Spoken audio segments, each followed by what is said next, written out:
చెప్పచ్చా sir?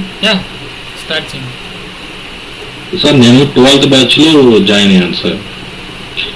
Before దాని ముందే nearly చాలా అమౌంట్ లాస్ అయ్యాను ఈ స్టాక్ మార్కెట్లో. అసలు నా కాల్ సైడ్ ఏమో ఫుడ్ సైడ్ ఏమో కూడా తెలియదు సార్. ఫస్ట్లో ఇట్లా డిమాట్ అకౌంట్ ఓపెన్ చేయగానే కొన్ని కాల్స్ వచ్చేవి. వాళ్ళ అడ్వైజర్స్ అని వాళ్ళు ఇచ్చిన పొజిషన్స్ తీసుకుంటూ అట్లా చాలా అమౌంట్ పోగొట్టుకున్నాను సార్. తర్వాత అసలు ఈ పొజిషన్ ఎందుకు తీసుకోవాలి?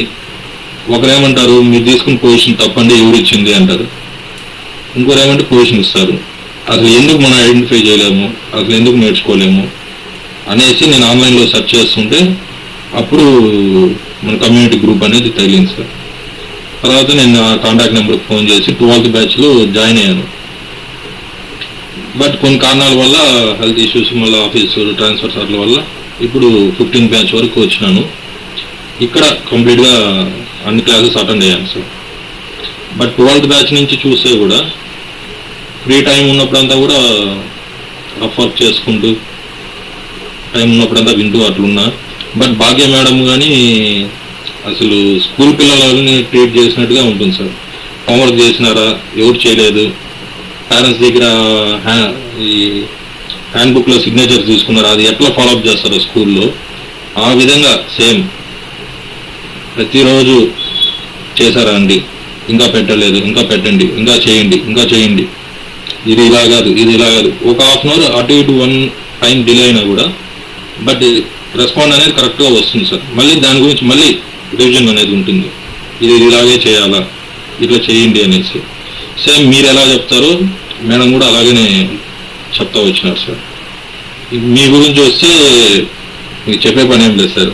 సబ్జెక్టు మీకు చెప్పిన విధానంగానే అట్లే ప్రాక్టీస్ చేస్తూ ఉంటే బాగా హెల్ప్ఫుల్ అయింది సార్. ఈరోజు జస్ట్ ఒక పొజిషన్స్ అని ఐడెంటిఫై చేసే ఎంతవరకు వచ్చినాం. ఈరోజు కూడా లైవ్ మార్కెట్లో కొన్ని చూసాను సార్. ఫస్ట్ స్టాప్ లాస్ అంటే ట్రేడ్ తీసుకోలేదు, పేపర్ వర్క్ లాగా జస్ట్ గెస్ట్ చేసుకుంటూ షార్ట్ పొజిషన్, లాంగ్ పొజిషన్ అట్లా పెడుతూ 5లో అవుట్ ఆఫ్ 4 అనేది హిట్ అయింది సార్. కాకపోతే ట్రేడ్ తీసుకోవాలి. సో సపోర్ట్, రెసిస్టెన్స్ అంతా డ్రా చేసుకుంటూ సపోర్ట్ దగ్గర ఏ ఫార్మేషన్ వస్తే క్యాండిల్ ఎలా వెళ్తుంది, రెసిస్టెన్స్ దగ్గర ఎలా వస్తే ఎలా చూడాలి, అవన్నీ బాగా అర్థమైంది సార్. ఈరోజు జస్ట్ ఒక బాగా కాన్ఫిడెన్స్ వచ్చింది సార్. 5 ట్రేడ్స్లో ఫస్ట్ ట్రేడ్ స్టాప్ లాస్ అనుకున్న 4 ట్రేడ్ అయినా గెస్ట్ చేసే విధంగా వచ్చింది. ప్లస్ సెన్సెక్స్లో కూడా మీరు చెప్పినట్టు 130 ఆ టైంలో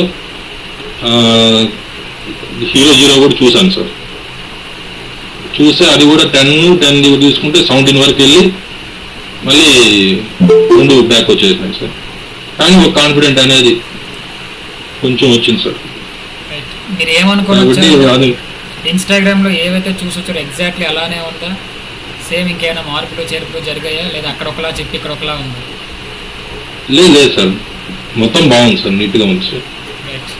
అసలు 12th బ్యాచ్కి ఇప్పుడు కంపేర్ చేస్తే కూడా మీరు అసలు ఏ విధంగా వీళ్ళకి చెప్తే వీళ్ళకి ఎంత అండర్స్టాండింగ్ చేసుకుంటారు అనే వేలో ఎగ్జాంపుల్స్ ఇంకా మీరు 1-2 చెప్పడము, ఏ విధంగా చెప్తే వీళ్ళు అర్థమవుతుంది. మెయిన్ కాన్సెప్ట్ ఏంటంటే అర్థమైందా. ఒక్కొక్కసారి మాకే అనిపిస్తుందంటే ఎన్నిసార్లు అర్థమైందంటే ఎంత ఇబ్బందిగా ఉంటుంది అనేసి, అయినా మీరు అవన్నీ పట్టించుకోరు. అర్థమైందా. అది సార్, నేను మిమ్మల్ని అసలు లైవ్ సెషన్స్ కాకుండా అదే ఆఫ్లైన్ క్లాసెస్ కూడా అటెండ్ అయ్యే విధంగా చెప్పాను సార్. యాక్చువల్లీ నేనుండే ప్లేస్కి మీరుండే ప్లేస్ చాలా లాంగ్. డైలీ ఇంకా ఉండి నేర్చుకుంటే ఇంకెంత నేర్చుకోవచ్చు అనేసి కూడా అడిగాను. అంటే ఇక్కడ సింగిల్గా ఏదైనా చేసుకోవాలి సార్. అదే గ్రూప్ ఆఫ్ మెంబర్స్ ఉండి వచ్చినామంటే డిఫరెంట్ నాలెడ్జ్ పర్సన్స్ కూడా ఒకరొకరు చెప్పడం ద్వారా ఇంకొంచెం సబ్జెక్ట్ గెయిన్ చేసుకోవచ్చు sir, knowledge. Definitely. Thank you so much. Sir thank you sir, thank you very much sir.